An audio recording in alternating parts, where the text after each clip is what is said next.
दरअसल आपको बता दें, मध्य प्रदेश में विधानसभा चुनाव का प्रचार चरम पर है। मतदान के लिए अभी 3 दिन का समय बचा हुआ है। दोनों प्रमुख राजनीतिक दल भारतीय जनता पार्टी और कांग्रेस अपनी जीत के दावे कर रही हैं, मगर उन्हें हार की आशंका भी सता रही है। राज्य में विधानसभा की 230 सीटें हैं और इस बार मुकाबला बराबरी का नजर आ रहा है। दोनों ही राजनीतिक दलों को वर्ष 2018 के चुनाव के नतीजे बार बार याद आ रहे हैं। इसकी वजह भी है क्योंकि उस चुनाव में दोनों ही राजनीतिक दलों को पूर्ण बहुमत नहीं मिला था। कांग्रेस को जहां 114 तो वहीं भाजपा को 109 सीटों पर जीत हासिल हुई थी। सरकार कांग्रेस ने बनाई, मगर दल बदल के चलते सत्ता खिसक कर भाजपा के हाथ में पहुंच गई।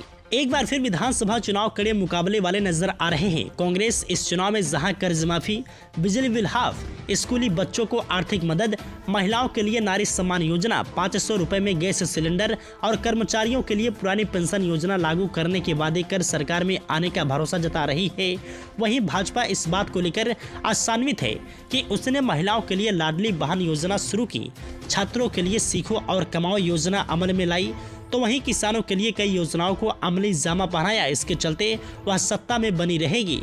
दोनों ही राजनीतिक दल इस बात का भरोसा लेकर चल रहे हैं कि सत्ता उनके हाथ में आने वाली है, मगर बहुजन समाज पार्टी, समाजवादी पार्टी और आम आदमी पार्टी की सक्रियता ने दोनों ही दलों को सशंकित भी कर दिया है। ऐसा इसलिए क्योंकि चंबल, ग्वालियर, विंध्य और बुंदेलखंड में बसपा व सपा बड़े वोट बैंक में संध लगाने की तैयारी में है। ऐसा होने पर कहीं कांग्रेस तो कहीं भाजपा को नुकसान तय है।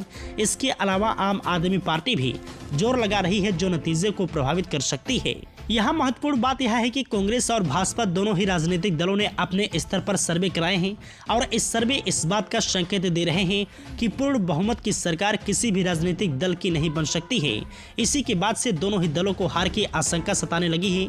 इसी का नतीजा है कि दोनों राजनीतिक दल प्रचार में पूरी ताकत झोंके हुए हैं और हर मतदाता को लुभाने पर वह तरह तरह के दांव चल रहे हैं। राजनीतिक विश्लेषकों का मानना है कि यह चुनाव अब तक कांटे की टक्कर वाले नजर आ रहे हैं। किसी भी दल के पक्ष में और विरोध में हवा नहीं है और मतदाता मौन है।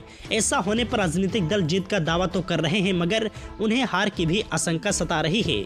दोनों दल सशंकित हैं और वे जीत के प्रति पूरी तरह आशान्वित नहीं हैं।